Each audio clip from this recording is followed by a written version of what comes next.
What's up YouTube, Slazer here. We have some new information on the Prydwen 2.4 tier list on Wuthering Waves. The update came out today of 2.4. New character Cartethyia has been added, and there are of course some changes on the meta. I mean, not really in the meta, but they do keep on eye on the characters. So yeah, let's talk about the changes and everything. So for TOA, this is like the T0, this is the T0.5. Looks pretty solid. This is the T1, this is the T1.5, and these are the wishlands. Nobody cares about them. Yeah, so let's talk about from down here. These two characters are falling off dramatically. I mean, she was bad from the get-go, like not bad, but underperforming kind of.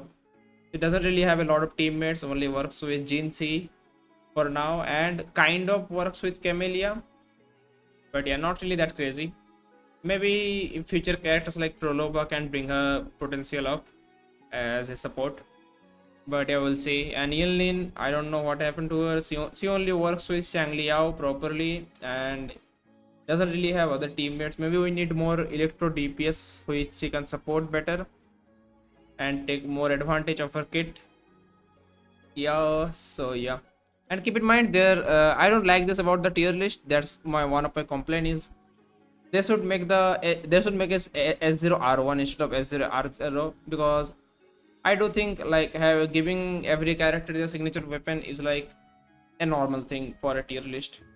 Doing S0R0 is not a problem, but it becomes really limited for certain characters. I think giving them the weapon, it gives them their normal full potential in my opinion. But yeah, I do believe the R1 is kind of important. But yeah, as R0 is completely fine. It's like on more of the F2P side, but a weapon is not really that far ahead of the F2P. And F2P is also pull for weapon, mind you. They do pull for weapons, and in this game pulling for weapons is even easier. Weapon ban is guaranteed. So yeah, I do think they should add the R1, otherwise it's kind of annoying. So let's talk about the changes on the banners. I mean, not on the banners, on the characters here. They have the change log here, which they update every time they change certain things. So let's talk about it. It was changed today because today was the new update. So yeah, Cartethyia added to T0 DPS. Obviously, she is broken. I don't mean by broken, I don't mean absolutely broken, but she's really good. In our best team, under the right conditions, is the best DPS in the game in TOA. Of course, no sugarcoating here. Her damage numbers is extremely high on all her abilities. She is self-sufficient to an extent because, yeah, as I said in my videos earlier on my guides and stuff, she is self-sufficient because she does not need the second her dedicated second support ciaccona for her maximum damage output. She doesn't need for the maximum damage output, but she can clear content without her.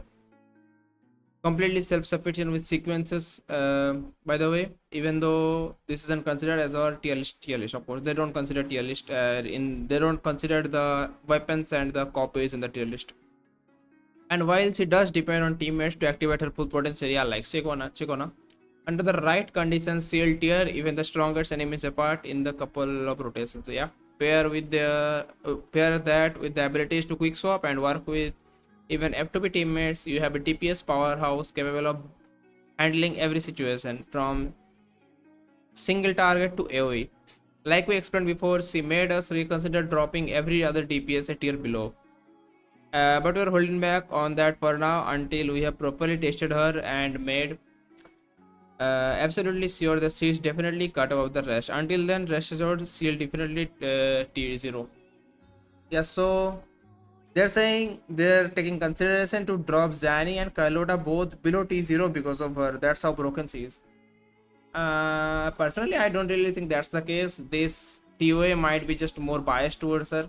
So we'll need to see in the upcoming TOA rotations, and we'll need to see with more testings and stuff on how good she is.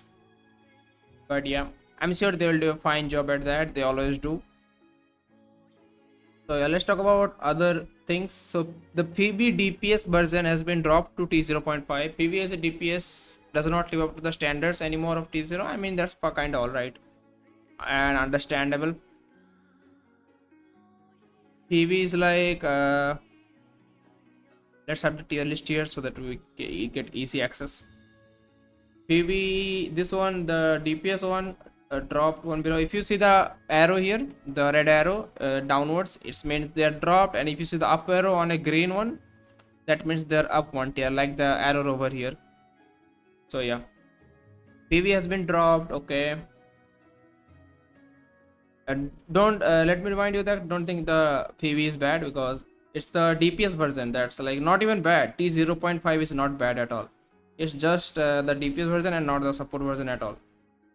Ciaccona DPS added to T1. DPS Ciaccona as a man DPS has been getting remarkable performance. Okay, it's particularly with Sanhua and Sorekeeper to buffer up.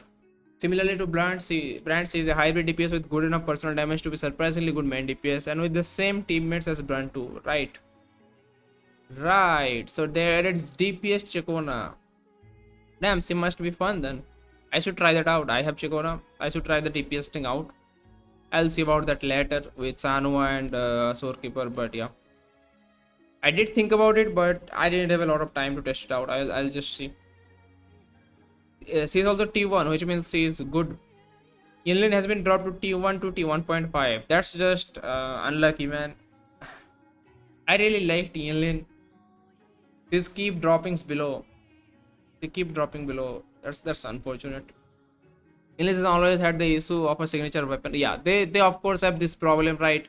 They don't add the signature weapon. I do have a signature weapon, and I'm sure many people do, because her signature weapon was that good. It has 33% crit rate and a good effect.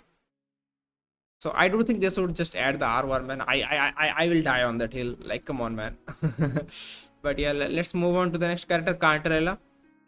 T1 to T1.5. Similarly to Yinlin, Cartethyia is a character who struggles to find position in the meta. Yeah, we need like Frollo was something to bring her up, as I said. Her rotation is lengthy. Her damage is high, but not much higher than other hybrids. Her outro buffs are not yet to see good use. Yeah, no other character can use it properly. She's for now going down to T1.5, but rest assured, when a DPS can properly exploit her havoc plus skill outro buff in the future, will rise up in the tiers. Of course, they're talking about Frollo, but we'll talk about that later. Yang has been dropped one tier below. I am gonna be completely honest. Nobody cares. Nobody cares. To T1.5 to T2. Yeah, I don't think many people use her. She's not really that great. Janjing T2 to T3. And nobody cares. She's not that good. She is kind of bad. Rover Arrow. This is an interesting one. I mean, obvious this is, but yeah. Rover was in T3 as a DPS. But now he is added to with a partner tag, because he is a support for new character Cartethyia, of course. So yeah, T1 is pretty fine. Arrow Rover works now just only with one character. Cartethyia is one of the most imposing DPS character in the meta, and her kit nature makes Arrow Rover work brilliantly with her. This is because Arrow Rover's capability to increase the maximum number of arrow erosion stacks present on enemies allows Cartethyia to make full use of her kit's potential. Arrow Rover is, however, still just as clunky. Still deals little damage, and still it's a more fill time than they should. For this reason, they are going up to T1 with the partner tag to describe their reliance on Cartethyia to be useful. You can consider them T3 without Cartethyia available. Of course, that's fair. That's pretty fair. Here are the Wuthering Waves changes. Okay, we're done with the TOA changes. I agree with pretty much most of the things here. I mean, pretty much 99% of the things here, to be honest. I don't really have any issue with this tier list. Maybe I'll just, if I had to change something, what would I change? Would I change anything here?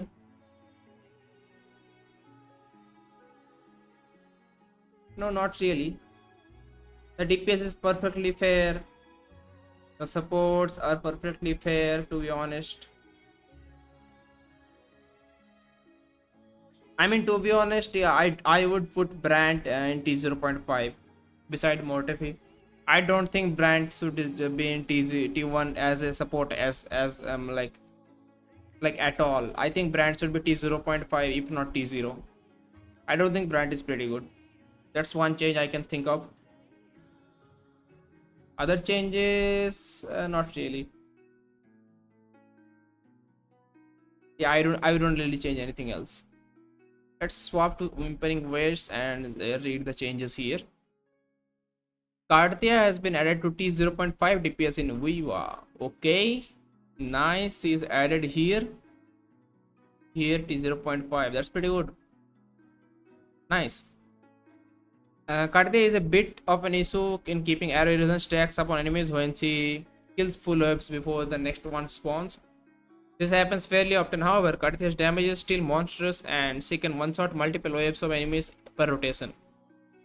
But her nature of her lengthy rotation, which has a lot of damage concentrated in a single ability, this favors her less in Viva than Tower. Hence, she'll be placed in T0.5 in this tier list. Yeah, so if you have your damage split out throughout the rotation, that's good for AoE content. Just like someone like Jian or like Camellia. But if you have a burst of damage in one single attack, that's like really bad. Like a nuke attack, that's like bad for AoE content, which is obvious, and wave content, that's pretty normal. That's how it meant to be.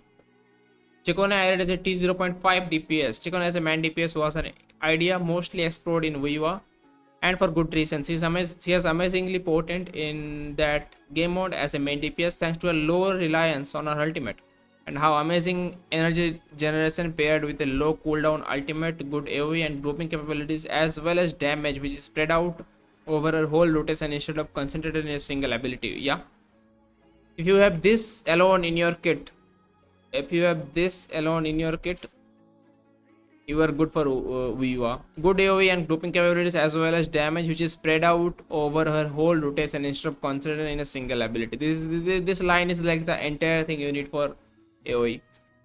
For this reason, she performs excellently well in the game mode, and she can net amazing scores during securing a spot in T0.5. Okay, nice. Changli, of course, dropping off. Man, the electro characters are dropping off. Damn, bro. Changlio is really Changlio is really strong in particular with Changli. Okay, so but the main is that you need to quick swap. So and this quick swap, I was saying, this is really hard. I like barely can do it.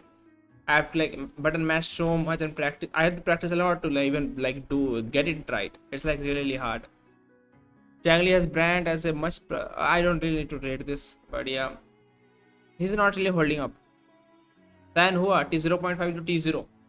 Then Hua is amazing not just in the tower. With Ciaccona and DPSing using WUWA, with Jian able to harness the power of his 16-second ultimate cooldowns thanks to Shanhua, being one of the strongest options with the strongest character Camellia, as well as being extremely flexible going into the teams such as F2B Cartethyia, DPS brand, and even Anchor. Okay, she is like extremely flexible for a lot of characters in a lot of teams. Okay, that's fair.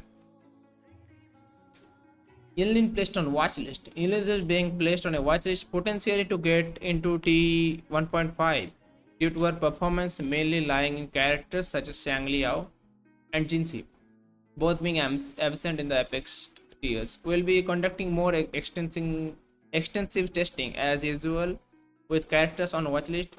We ask for your opinion and feedback regarding what we should do with her.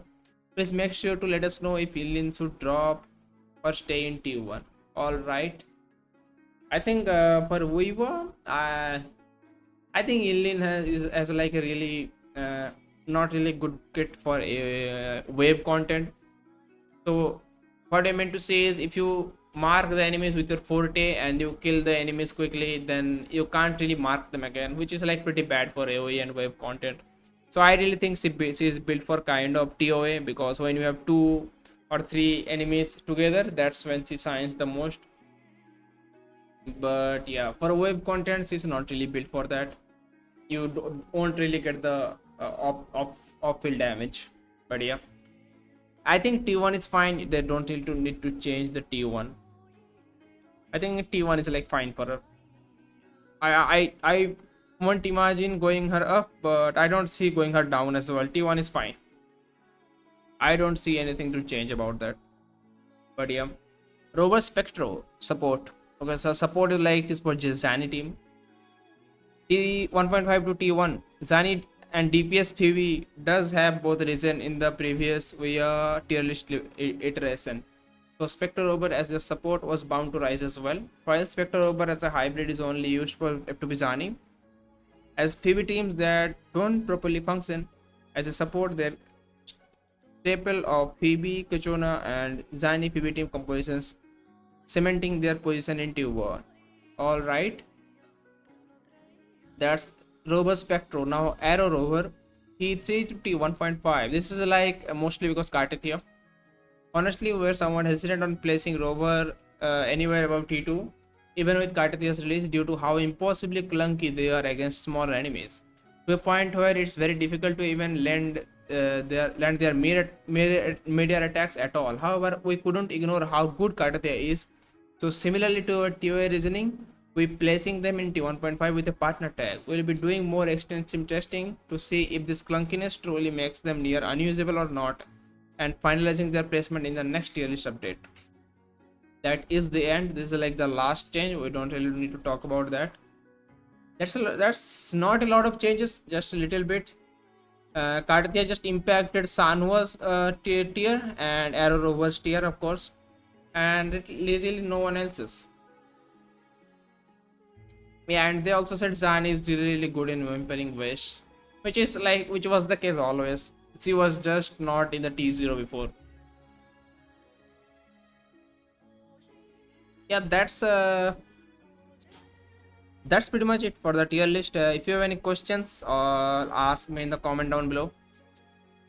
But I hope you enjoyed that video of me going over the changes. I'll see you on the next one. Peace.